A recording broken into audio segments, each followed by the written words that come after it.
शंखचराय नमः। नमस्कार, स्वागत है आपका। आज की वीडियो में हम शनिवार व्रत की कथा का रसपान करेंगे। कथा को पूरी श्रद्धा पूर्वक सुने और पूर्ण सुने। केवल कथा सुनने मात्र से शनिदेव की कृपा आप पे बरसती है और आपके जीवन से सारे संकट और कष्ट दूर हो जाते हैं। कमेंट बॉक्स में शनिदेव का जयकारा अवश्य लगाएं। चैनल पे यदि आप नए आए हैं तो चैनल को सब्सक्राइब करें, वीडियो को लाइक और इस वीडियो को शेयर ज़रूर करें, जिससे कि शनिदेव की कृपा आपको अवश्य ही प्राप्त हो। एक समय की बात है, 9 ग्रहों में विवाद होने लगा कि हम सब में सबसे सर्वश्रेष्ठ कौन है। विवाद इतना बढ़ गया कि युद्ध होने लगा। तब सारे ग्रह देवराज इंद्र के पास पहुँचे और उन्होंने देवराज इंद्र से कहा कि हे इंद्रदेव, अब आप ही फैसला करें कि हम 9 ग्रहों में से सबसे बड़ा कौन है। इस प्रश्न पर इंद्रदेव उलझन में पड़ गए और उन्होंने कहा कि पृथ्वीलोक में उज्जैन नगरी में राजा विक्रमादित्य हैं, जो न्यायप्रिय हैं। हम उनके पास चलते हैं, वे अवश्य बता देंगे कि 9 ग्रहों में सबसे सर्वश्रेष्ठ कौन है। वे सब उज्जैनी नगरी पहुँचे। वहाँ पर विक्रमादित्य के महल में सारे 9 ग्रहों ने अपना प्रश्न रखा। राजा विक्रमादित्य कुछ देर सोचने के बाद उन्होंने 9 ग्रहों के लिए जस्ता, तांबा, अभ्रक, चांदी, लोहा सब धातुओं को मिलाकर 9 आसन बनवाए और 9 ग्रहों को अपनी श्रेष्ठता के हिसाब से सारे ग्रहों को अपने अपने सिंहासन पर बैठा दिया। अंत में स्वयं बैठे। सबसे अंत में शनिदेव का आसन था। शनिदेव क्रोधित हो गए और विक्रमादित्य से कहने लगे कि तूने मेरा अपमान किया है, मुझे सबसे पीछे रखकर तूने मेरा अपमान किया। तू मुझे नहीं जानता, मैं तेरा सर्वनाश कर दूंगा। ये कहकर वहाँ से शनिदेव क्रोधित होकर चले गए। विक्रमादित्य अंदर ही अंदर बहुत दुखी हुए। कुछ दिनों के बाद विक्रमादित्य के नगरी में एक घोड़े का व्यापारी आया। जब उन्होंने सुना कि एक घोड़े का व्यापारी उनके नगरी में आया है, तो उन्होंने अपने दूत को घोड़ा खरीदने के लिए भेजा। दूत घोड़े के व्यापारी को महल में लेके आया।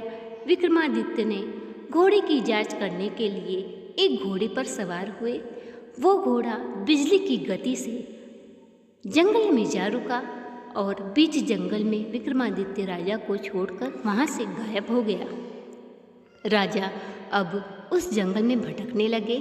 भूख प्यास के कारण राजा अत्यंत ही परेशान हो गए। कुछ दूर भटकने के बाद उन्हें एक चरवाहा मिला। चरवाहा से उन्होंने पानी मांगा। चरवाहा ने पानी पिलाया। अब राजा ने अपनी अंगूठी चरवाहे को दे दी। राजा ने जंगल से निकलने का रास्ता पूछा। चरवाहे ने बताया।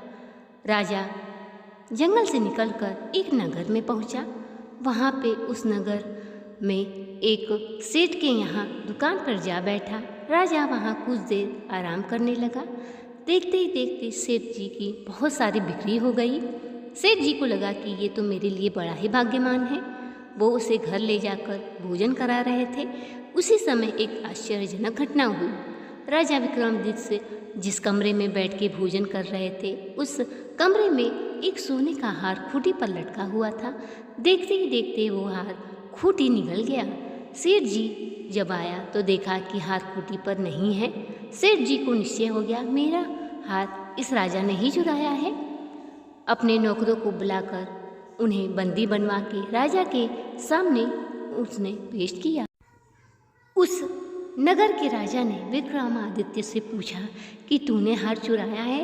राजा ने बहुत विनती की कि मैंने हार नहीं चुराया, परंतु चोरी के अपराध में उस नगर के राजा ने विक्रमादित्य के हाथ और पैर कटवा के उसे सड़क पर छोड़ दिया गया। कुछ दिन के बाद तेली उसे अपने घर ले गया और अपने कोल्हू पर बैठा दिया। राजा बैलों को हाँकता रहता और इस प्रकार उसे भोजन मिलता रहता। एक दिन राजा मेघ मल्हार गा रहा था। उस समय एक नगर की राजकुमारी वहाँ से होकर निकली और राजा के मल्हार को सुनकर उस पर मोहित हो गई। आकर देखा तो राजा के हाथ और पैर नहीं हैं, परंतु राजकुमारी अपने पिता से कहने लगी कि मैं इसके साथ ही विवाह करूंगी। राजकुमार के पिता ने कहा कि हे बेटी, तेरे भाग्य में तो राजा के साथ विवाह होना लिखा है, ये तो लूला लंगड़ा भिखारी है, तू इसके साथ कैसे रहेगी। परंतु राजकुमारी नहीं मानी और उन्होंने राजा विक्रमादित्य के साथ विवाह कर लिया और कोली के बैल के पास वे दोनों कोलू का बैल हाँकते रहते।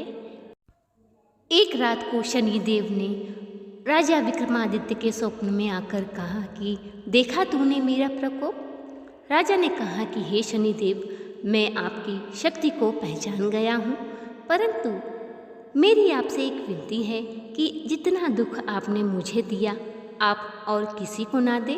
मैं अपनी गलती के लिए आपसे क्षमा मांगता हूँ। अगले दिन जब राजा जागा तो उसके हाथ पैर ठीक हो चुके थे और वो राजा ने मन ही में शनिदेव को प्रणाम किया। और जब राजकुमारी ने राजा के हाथ पांव सही सलामत देखे तो वो आश्चर्य में पड़ गई। तब शनिदेव ने शनिदेव की कोप का सारा वृत्तांत राजकुमारी को सुनाया। अब शनिदेव और उसकी पत्नी अपने उज्जैन नगरी को लौट गए।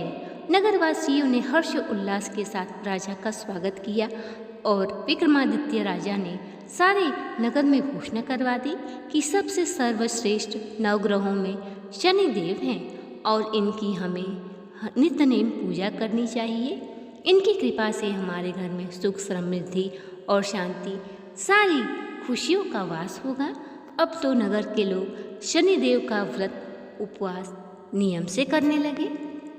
तो ये थी आज की शनिवार व्रत की कथा। वीडियो पसंद आया हो तो चैनल को सब्सक्राइब, वीडियो को लाइक और शेयर करें। कमेंट बॉक्स में शनिदेव का जयकारा लगाएं। मिलते हैं अगली वीडियो में, तब तक के लिए नमस्कार।